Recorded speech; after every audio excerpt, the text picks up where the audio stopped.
नमस्कार, news one India देख रहे हैं आप और मैं हूं आपके साथ प्रभा जोशी। 18वीं लोकसभा में उत्तर प्रदेश से कौन कौन मंत्री होंगे, तो चलिए आपको बताएंगे कि आज 18वीं लोकसभा में यूपी के ऐसे कौन कौन मंत्री होंगे जो आज शपथ भी ले सकते हैं। और साथ ही साथ आपको बताते चलिए कि एसपी सिंह बघेल, पंकज चौधरी, अनुप्रिया पटेल, बीएल वर्मा और कमलेश पासवान को भी मोदी कैबिनेट में शामिल हो सकते हैं।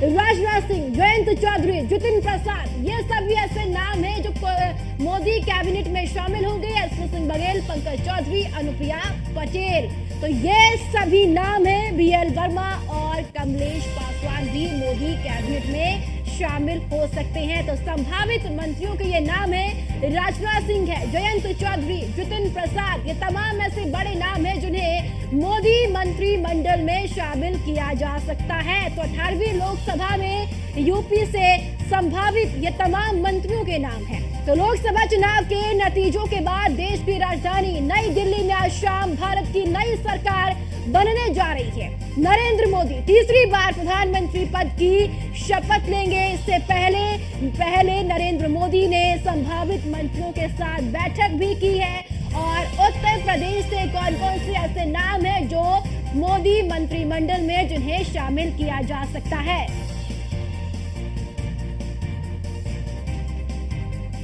तो चलिए अब राजेश कुमार का रुख करूंगी, मेरे सहयोगी मेरे साथ मौजूद है और ग्राफिक्स के जरिए आपको बताएंगे कि कौन कौन वो मंत्री हैं जो मोदी मंत्रिमंडल में शामिल हो सकते हैं। 18वीं लोकसभा में चूंकि यूपी से जो मंत्री हैं जिनके नाम चर्चाओं में हैं वो हम आपको बताएं। राजनाथ सिंह का नाम इसमें सबसे ऊपर है। उनके अलावा जयंत चौधरी, जितिन प्रसाद भी कैबिनेट में शामिल हो सकते हैं और एसपी सिंह बघेल, पंकज चौधरी, अनुप्रिया पटेल भी कैबिनेट में शामिल हो सकती हैं और बीएल वर्मा और कमलेश पासवान भी मोदी कैबिनेट में शामिल हो सकते हैं। चूंकि नेताओं को चाय पे बुलाया गया और यही होता है कि चाय पे जिसको बुलाया जाता है अमूमन वो कैबिनेट में होता है। अब देखिए इस टैली के जरिए आपको विस्तार से समझाते हैं। सबसे पहले टीम मोदी में उत्तर प्रदेश का जो दबदबा है वो कैसा रहने वाला है।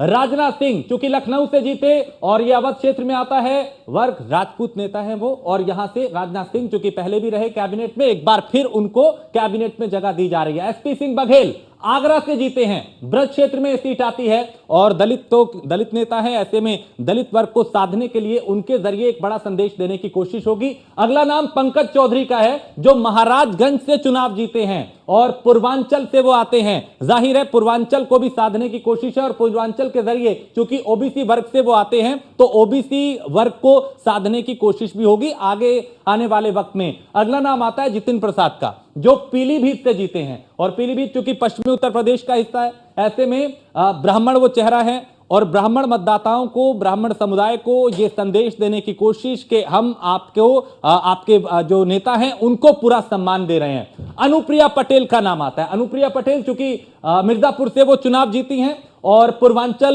का क्षेत्र है मिर्जापुर, ओबीसी वर्ग से वो आती हैं। ऐसे में यूपी का जो दबदबा है वो आपको बता रहे हैं कि उत्तर प्रदेश के ये वो नाम जो मोदी की टीम में यानी मोदी 3.0 में वो शामिल होंगे।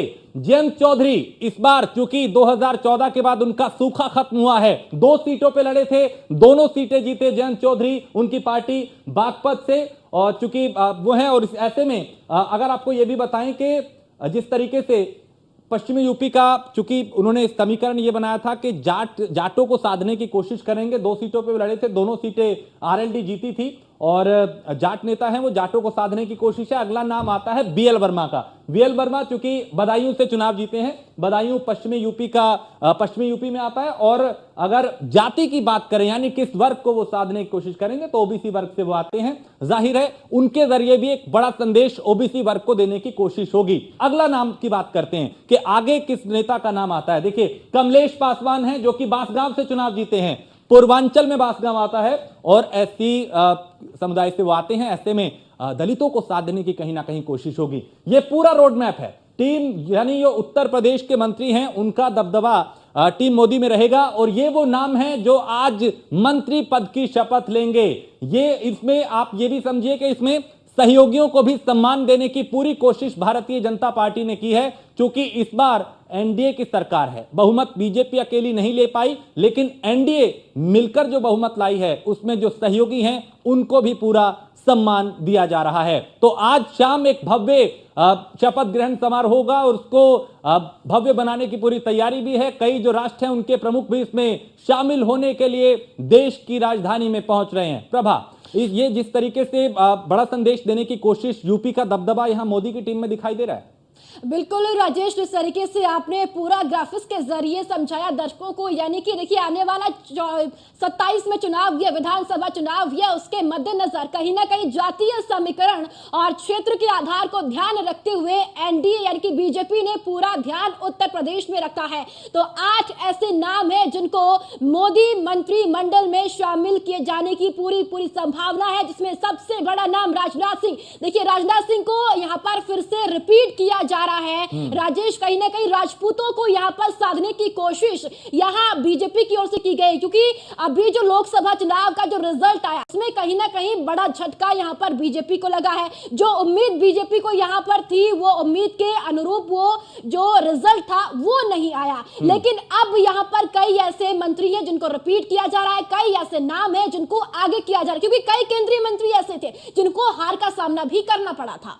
बिल्कुल, और ये अपने आप में सहयोगियों को सम्मान देके एक बड़ा संदेश देने की कोशिश भी है कि ठीक है, प्रदर्शन जैसा भी भारतीय जनता पार्टी का रहा हो, लेकिन एनडीए ने मिलकर जो प्रदर्शन किया उसमें किसी को पीछे नहीं छोड़ेंगे। राजनाथ सिंह चूंकि पहले भी कैबिनेट में रहे हैं और वरिष्ठ नेता हैं भारतीय जनता पार्टी के, एक बार फिर उनको टीम में शामिल किया जा रहा है। उनके अलावा एसपी सिंह बघेल, चूंकि वो भी आगरा से जीते, पंकज चौधरी महाराजगंज से जीते, तो इसमें देखिए अवध, ब्रज, पूर्वांचल, पश्चिमी यूपी को पूरी तरीके से साधने की कोशिश की गई और उनके जरिए जातीय समीकरण भी है। राजपूत, दलित, ओबीसी वर्ग और जो एससी वर्ग से ये नेता हैं, इनके जरिए कई तरह के संदेश देने की कोशिश भी है। तो अपने आप में ये जो नाम है, चूंकि आज यही सांसद मंत्री पद की शपथ लेंगे और अब बस कुछ ही घंटों का इंतजार बाकी है। वो ऐतिहासिक पल होगा जब नरेंद्र मोदी एक बार फिर प्रधानमंत्री पद की शपथ लेंगे।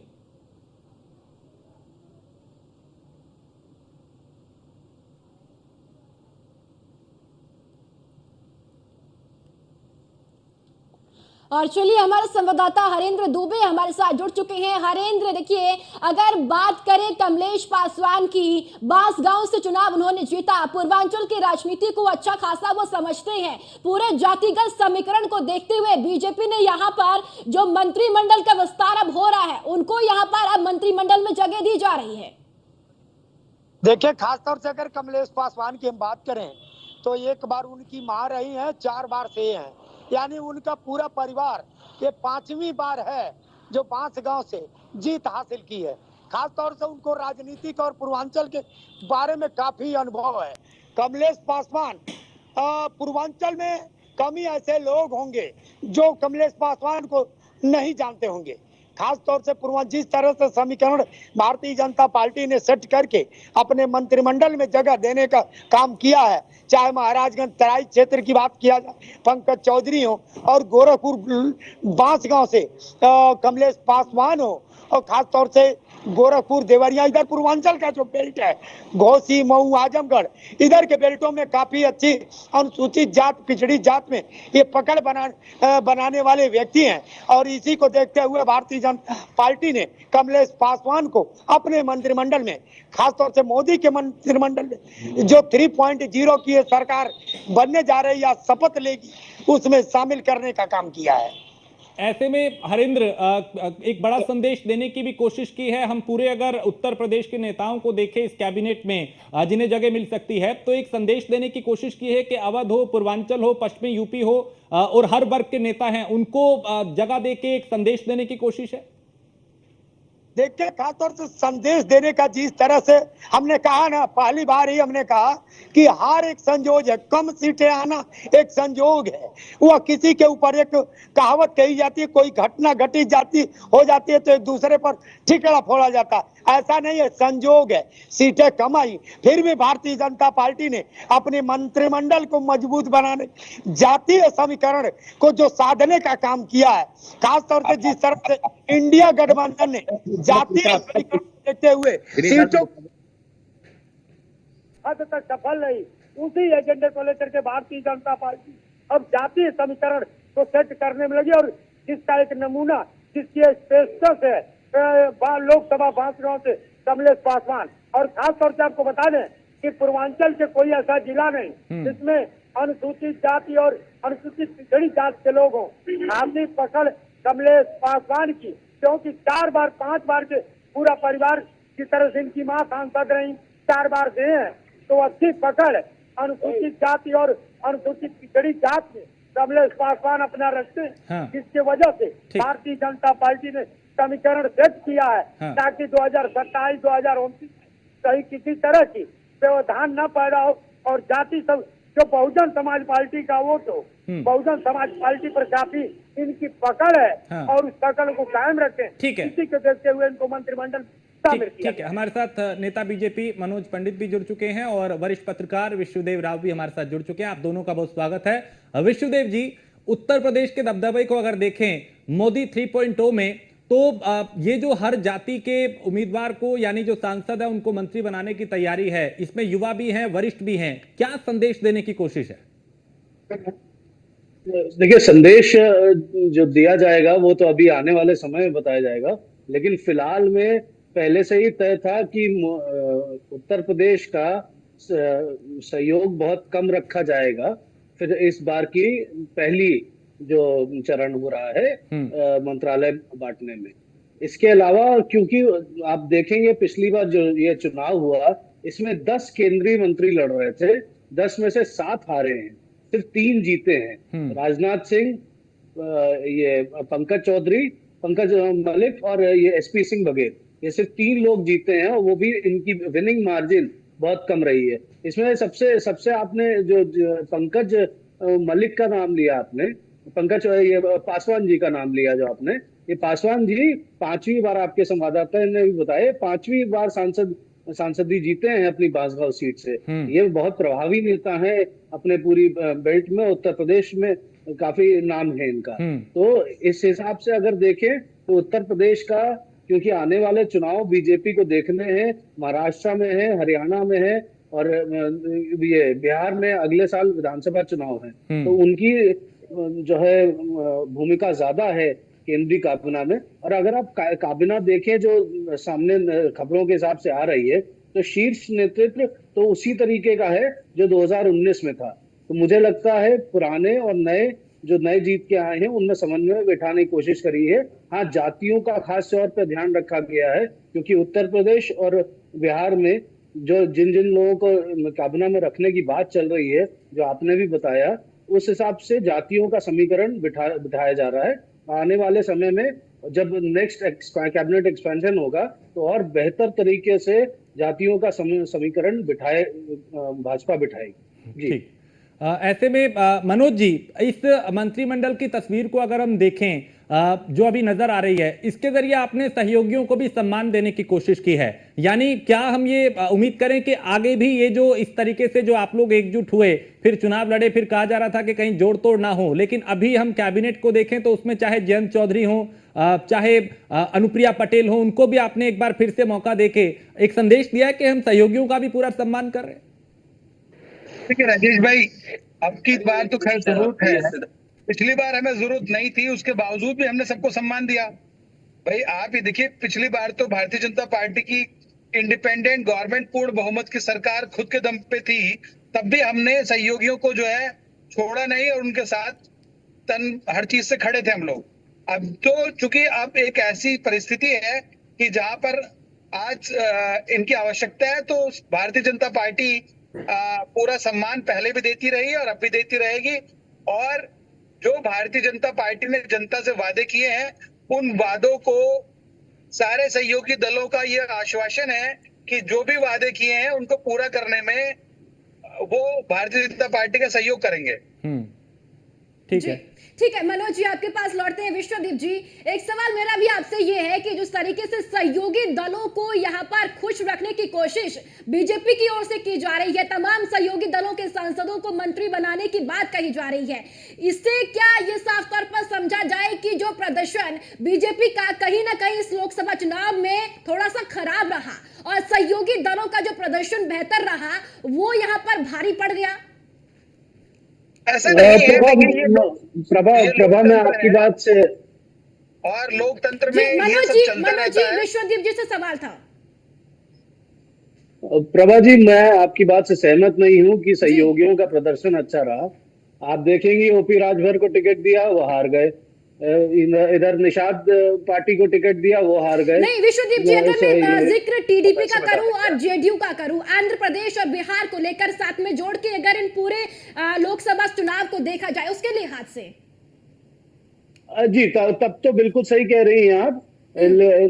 सहयोगी पार्टियां, लेकिन एनडीए, प्रधानमंत्री नरेंद्र मोदी ने अपनी स्पीच में भी कहा था कि 2019 में भी एनडीए था, 2014 में भी एनडीए था। तो ये, लेकिन अब की बार समन्वय कहने और करने में बहुत अंतर होता है। तो प्रभा, आपने देखा भी होगा कि जब समन्वय की बैठक हो रही थी तो कई चर्चाएं, कई मुद्दे निकल के आ रहे थे।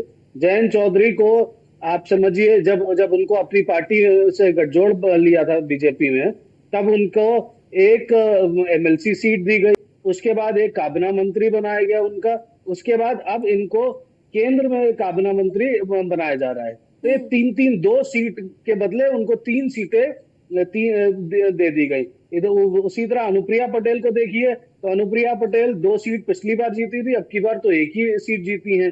और उसमें से उनके पति जो है राज्य सरकार में, उत्तर प्रदेश राज्य सरकार में काबिना मंत्री हैं, और वो खुद केंद्र में काबिना मंत्री बन रही है। तो कहीं ना कहीं समन्वय तो बिठा रही है भाजपा, और जरूरी भी है क्योंकि आने वाले समय में हाँ कई ऐसे मुद्दे उठेंगे, कई ऐसी बातें आएंगी जिसपे विरोधाभासी ठीक बातें ठीक, हो आने वाले सकती दिनों में है। बहुत कुछ होने वाला है। लेकिन दीपिका, चूंकि दीपिका दिल्ली से हमारे साथ इस वक्त जुड़ चुकी है, दीपिका आवाज मिल रही है आपको? तो बताएं जरा अभी किस तरह की हलचल दिल्ली में है?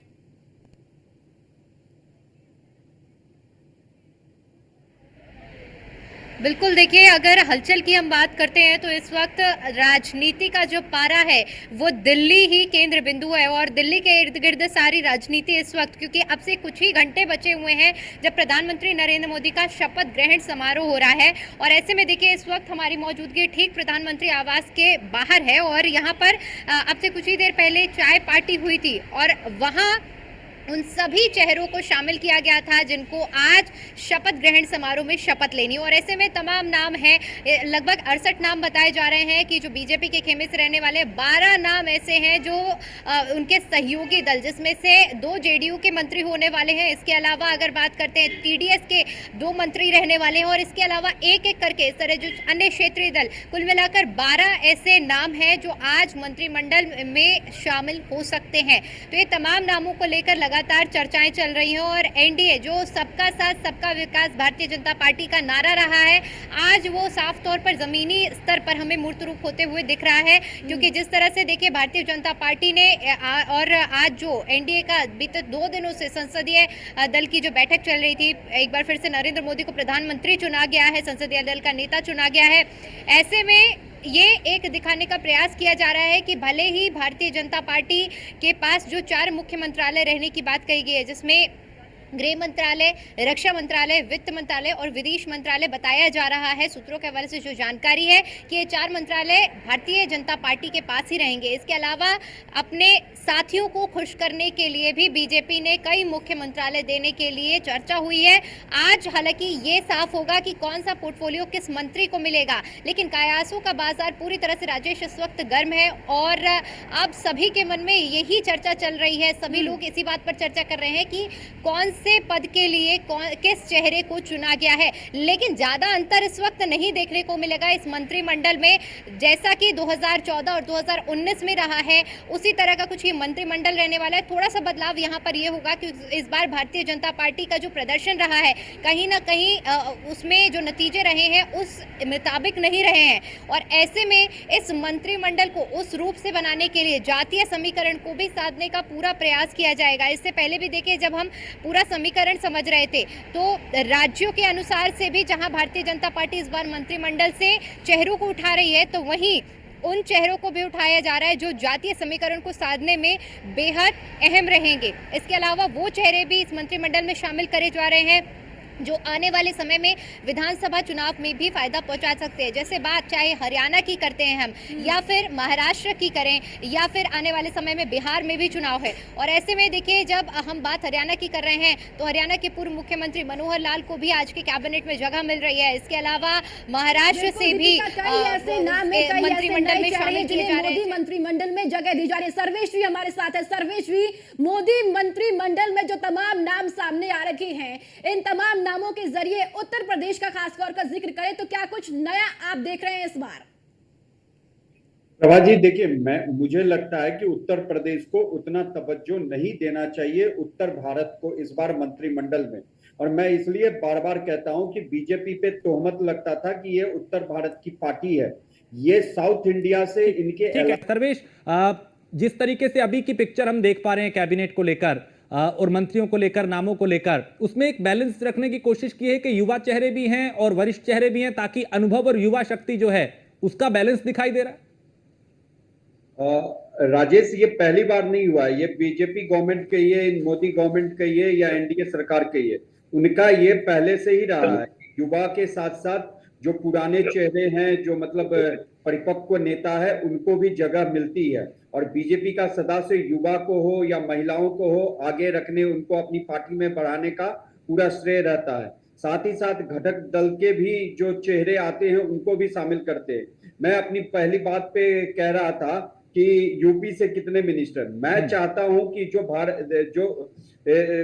अपना उत्तर भारत है, उत्तर भारत से बहुत बार 2014, 19 सब में दबा दबा के मतलब पूरे झोला भर के मंत्री बने हैं। अब हमारा साउथ इंडिया में बीजेपी का जो है पैर पसरा है। आप वहां के टीडीपी के एलाइज को ज्यादा दे, जनसेना पार्टी को दे, साथ ही साथ आपके जो एमपी जीत के आए हैं, तेलंगाना से जीत के आए हैं, कर्नाटक से जीत के आए हैं, उसके बाद आपका आंध्र प्रदेश से जीत के आए और केरला से जीत के आए हैं। आप इनको मंत्रिमंडल में महत्वपूर्ण जगह दें, और जिससे कि पूरे देश को साथ ही हमारे देश के जो साउदर्न पार्ट है उनको लगेगा कि ये भारत सरकार जो है, इसमें सभी का समन्वय, सभी का विकास किया जाता है। हाँ। ना कि यूपी से आप 33 जीते या 60 जीते या 71 जीते, हर बार 71 जीते, 62 जीते, तो आपने पूरा तवज्जो यूपी को दिया है। लेकिन इस बार कुछ अलग करना चाहिए मोदी जी को, साउथ इंडिया को साधने का। ठीक है, आप कह रहे हैं कि दक्षिण को साधने की कोशिश होनी चाहिए। लिए आप सब लोग मेरे साथ बने रहिए, एक छोटे से ब्रेक के लिए रुकेंगे, ब्रेक के उस पार भी इस चर्चा को आगे जारी रखेंगे।